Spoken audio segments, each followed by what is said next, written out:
নমস্কার বন্ধুরা, আমি মহুয়াজ লাইফস্টাইল ব্লগে সবাইকে স্বাগতম। আজকে এসেছি একটা নতুন ব্লগ নিয়ে। আজকে সন্ধ্যাবেলা এখন হয়ে গেছে, একটু ঠান্ডা ঠান্ডাও পড়ছে, তা খুব ইচ্ছা করছে একটু ঝাল ঝাল কিছু খাওয়ার জন্য। তা আজকে আমরা বানাবো হচ্ছে মোমো, চিকেন কিমা দিয়ে মোমো বানাবো। সঙ্গে থাকুন। আপনাদের যদি ভালো লাগে লাইক করবেন, শেয়ার করবেন, কমেন্ট বক্সে কমেন্ট করবেন, আর অবশ্যই সাবস্ক্রাইব করবেন। বন্ধুরা চলুন দেখুন আমি কি করে মোমোটা আজকে বানাচ্ছি।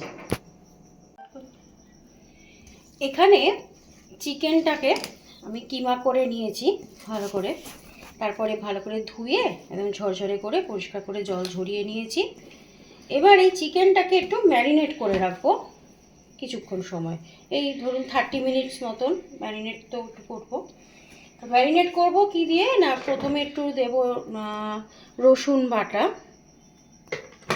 আর অল্প একটু আমি আদা দিলাম, রসুনটাই বেশি দিতে হয়।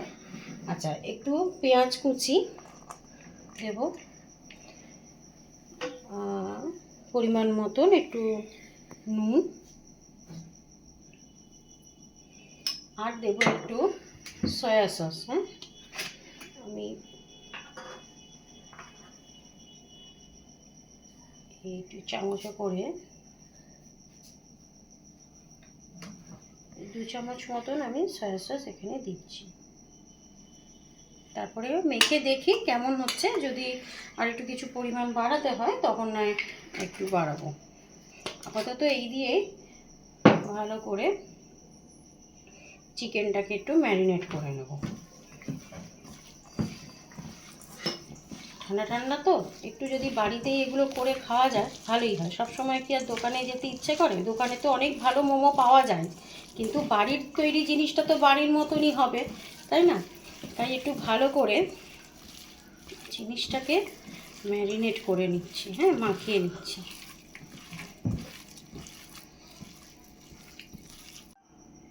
এবার আমার কাছে একটু রসুন পাতা আর পেঁয়াজ পাতা ছিল, তা ওগুলো একটু দিয়ে দিচ্ছি। রসুন পাতা আর পেঁয়াজ পাতাগুলো একটু ঝিরিঝিরি করে কেটে নিয়ে তারপরে দিচ্ছি ম্যারিনেট করতে, এগুলোও একটু দিয়ে দেব।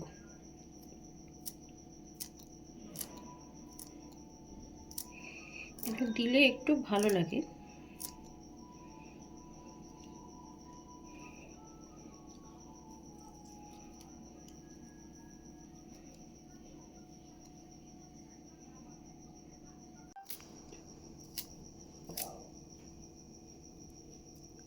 আজকে যে বাজারে এই স্প্রিং অনিয়ন আর এই রসুন পাতাগুলো পেয়ে গেছিলাম, তখনই ভাবলাম যে যাই, তাহলে আজকে সন্ধেবেলায় একটু মোমো খাবো। অনেক দিন ধরে একটু সন্ধেবেলা গরম মোমো খেতে ইচ্ছে করছিল। আমি আজকে স্টিম মোমোই বানাবো। বাচ্চারাও খেতে ভালোবাসে, আমরাও ভালোবাসি, তো তখনই আমি নিয়ে এসেছিলাম বাজার থেকে।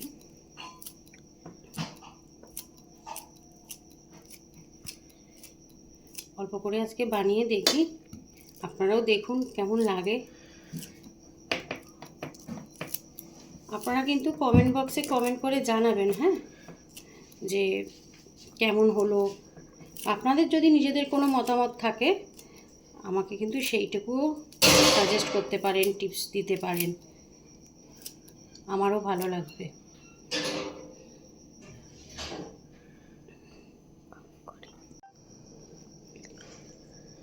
স্প্রিং অনিয়ন আর এগুলো পেঁয়াজ পাতা, কি বলে এটা, হচ্ছে রসুন,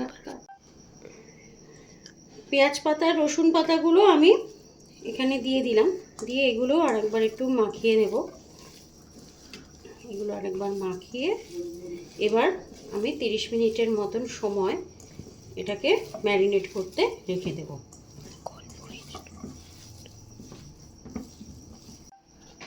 একটু ঝাল করার জন্য আমি একটু গোলমরিচ ছিটিয়ে দিলাম। হ্যাঁ, বাচ্চাদের জন্য একটু আলাদা রাখলাম ঝাল ছাড়া করার জন্য, আর আমাদের বড়দের জন্য একটু গোলমরিচ ছিটিয়ে দিলাম ঝাল করার জন্য।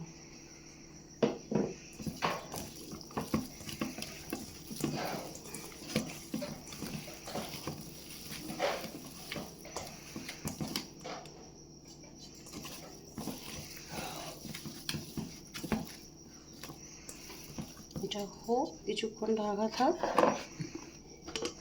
এই ফাঁকে একটু চা খেয়ে আসি। পুরটা তো বানিয়ে নিয়েছি, পুরটা এখন একটু ম্যারিনেট করার জন্য রাখা আছে। ততক্ষণে বাইরের কোটিংটা এই ময়দা দিয়ে করব। তো ময়দাটা একটু নিয়ে নিলাম। হ্যাঁ, ময়দাটার মধ্যে আমি একটু নুন দিয়ে মাখবো। এটার মধ্যে আর তেল দেবো না আলাদা করে বাইরে। তা ময়দাটা মেখে নিই, তারপরে ওর মধ্যে আবার পুর ভরবো।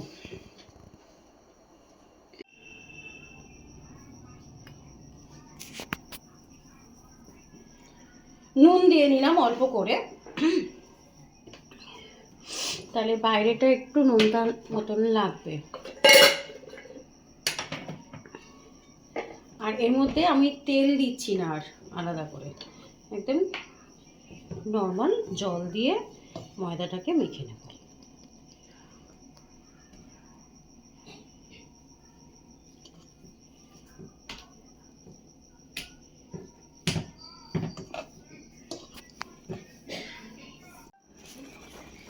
ময়দাটা আমার মাখা হয়ে গেছে। আমি ময়দাটাকে এখানে ছোট ছোট ছোট লেচি করে নিচ্ছি আর কি। এই ছোট লেচিগুলোর মধ্যেই পুরগুলোকে ভরবো। এরকম ছোট ছোট সাইজের লেচি করে নেব। আমি কিন্তু মোমোটা করব আজকে আমাদের এই রাইস কুকারে। হ্যাঁ, আমার এই রাইস কুকারে জল গরম করে তার উপরে পাত্রের মধ্যে স্টিম দিয়ে বানাবো। আপনারা রাইস কুকারে করতে পারেন, আর না হলে মোমোর তো পাত্র পাওয়া যায়, মোমো বানানোর পাত্র, সেখানেও করতে পারেন। যদি সেটাও না থাকে তাহলে কিন্তু ঘরোয়া পদ্ধতিতে যে গ্যাসের উপরে একটা অ্যালুমিনিয়ামের বড় পাত্রে জল বসিয়ে তার উপরে জল গরম করে তার উপরে একটা পাত্র বসিয়ে যেভাবে ভাপে আমরা পিঠে বানাই, ভাপে সব কিছু রান্না করি, সেই রকম পদ্ধতিতেও কিন্তু মোমোটা করে নিতে পারেন।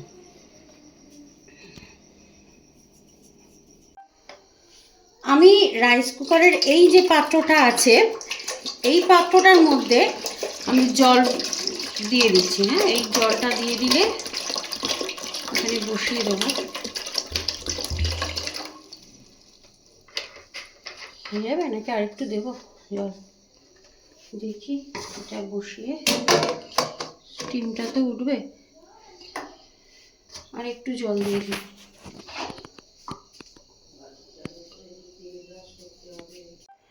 আর একটু জল বাড়িয়ে দিলাম।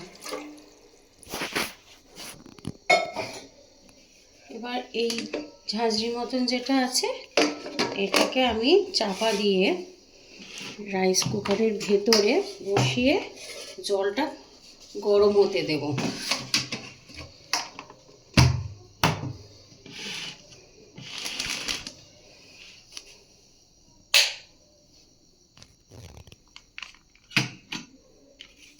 জলটা গরম হোক, ধোঁয়া বেরোলে তারপরে এর ভেতরে মোমো বসাবো।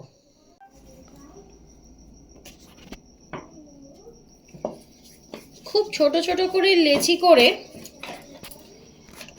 একদম যতটা ছোট আর একটু পাতলা পাতলা করে আমরা এগুলো বেলে নিচ্ছি। হ্যাঁ,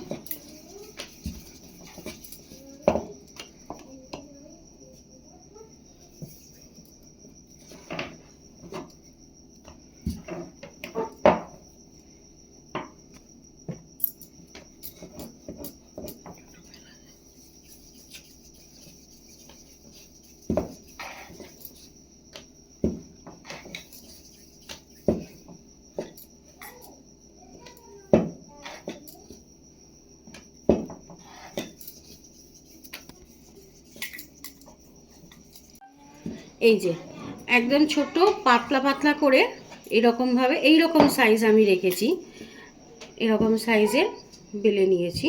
এবার এর মধ্যে পুর ভরবো।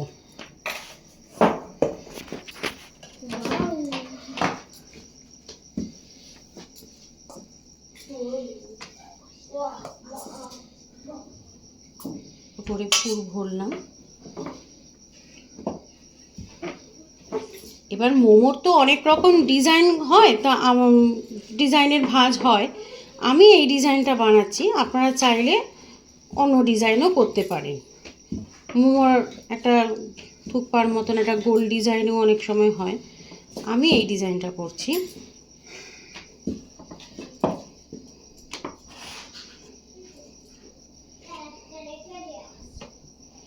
এটা আমাদের ঘরোয়া পদ্ধতিতে একটু করা, অতটা নিখুঁত হয়তো হবে না, তাও একটু চেষ্টা করা, মন্দ কি, ঘরে বানিয়ে যদি একটু খাওয়া যায়, চেষ্টা করছি আর একটু ভালো করে করার।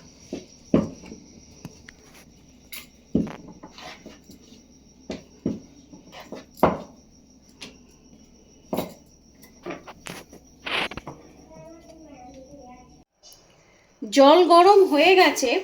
আমার রান্নাঘরের প্লাগ পয়েন্টটাতে না একটু সমস্যা হচ্ছিল, তাই আমি আমার প্লাগ পয়েন্টটা এখানে চেঞ্জ করেছি। আমি ঘরের মধ্যেই নিয়ে এসেছি রাইস কুকারটা। তা জল গরম হয়ে গেছে, ধোঁয়াও বেরোচ্ছে, তা আমি একটু সাদা তেল, এই যে ঝাঁঝরির মতন যে পাটটা আছে এইটার মধ্যে আমি একটু ব্রাশ করে নিয়েছি, কারণ এটার মধ্যে আমি কোনো তেল দিইনি তো, মোমোটা গরমে ময়দার মধ্যে, সেজন্য বাইরেটা একটু তেল ব্রাশ করে নিয়েছি হালকা করে। মোমোটা আমি এই রকম ডিজাইনের বানিয়েছি, অনেকটা আমাদের বাঙালিদের পুলি পিঠের মতনই। আপনারা অন্য ডিজাইন অনেক আছে, সেগুলো বানাতেই পারেন, সেগুলো বানাবেন।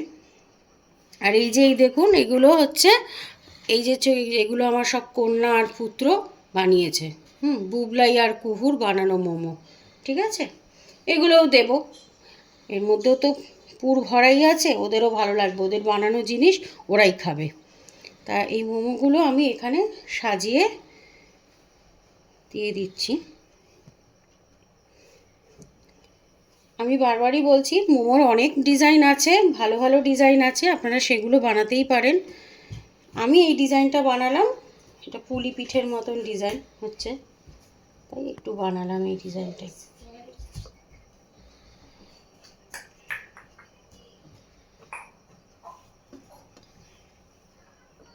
যতটা আটে একবারে, খুব বড় তো নয় আমার রাইস কুকারটা, যতটা আটে আমি একবারে করছি।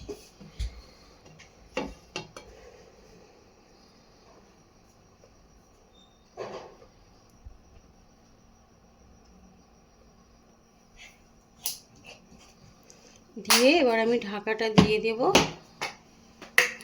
সুইচ অন করে। এটা আমি কিপ ওয়ার্ম মোড করে রেখেছিলাম, এবার কুকিং মোডটা অন করে দিলাম। এটা হোক কিছুক্ষণ।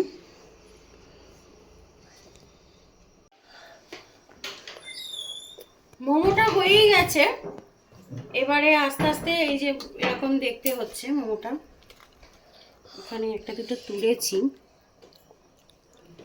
তুলে আর মানে সময় দিচ্ছে না, এদের খিদে পেয়ে গেছে খুব, ঠিক আছে। ফাইনালি মোমোগুলো হয়েছে। তা এই মোমোগুলো খাওয়ার জন্য, বাচ্চারা তো সস দিয়ে খাই, কিন্তু আমরা আজকে একটা স্পেশাল একটু চাটনি বানানোর চেষ্টা করেছি। চাটনিটা হচ্ছে এই চাটনিটা, সেই চাটনিটা টমেটো, রসুন আর শুকনো লঙ্কা দিয়ে একটু বানানো হয়েছে, একটু ঝাল ঝাল করা হয়েছে, যাতে নাকি মোমো দিয়ে খেতে ভালো লাগে। কারণ আমি মোমোর মধ্যে একটু অল্পই গোলমরিচ দিয়েছিলাম, তাই এই ঝাল ঝাল এই সসটা দিয়ে এই মোমোটা খাওয়া হবে বলে এই চাটনিটা কিন্তু আপনারা বাড়িতে বানাতে পারেন। এটা আমরা রসুন ফোড়ন দিয়ে, শুকনো লঙ্কা দিয়ে বানিয়েছি, আপনারা যদি ইচ্ছে করে এই চাটনি দিয়ে খেতে পারেন। এই হচ্ছে। আর বাচ্চারা যদি চায়, আমার বাচ্চারা তো সস দিয়েই খেয়েছে। তা এই হচ্ছে আজকের আমাদের ডিশ। যদি আপনাদের ভালো লেগে থাকে, আপনারা তাহলে শেয়ার করবেন, লাইক করবেন এবং কমেন্ট করবেন, আর অবশ্যই আমাদের চ্যানেলটা সাবস্ক্রাইব করবেন। আজকে তাহলে ভিডিওটা এখানেই শেষ করছি। আমাদের সঙ্গে থাকবেন, যাতে আমরা এরপরে আরও দূর এগোতে পারি, আরও কিছু রান্না, আরও কিছু ঘোরার জায়গা, আরও কিছু গল্প নিয়ে আপনাদের সাথে আবার দেখা করতে আসতে পারি। ভালো থাকবেন সবাই। আজকের মতন এখানেই শেষ করলাম। নমস্কার।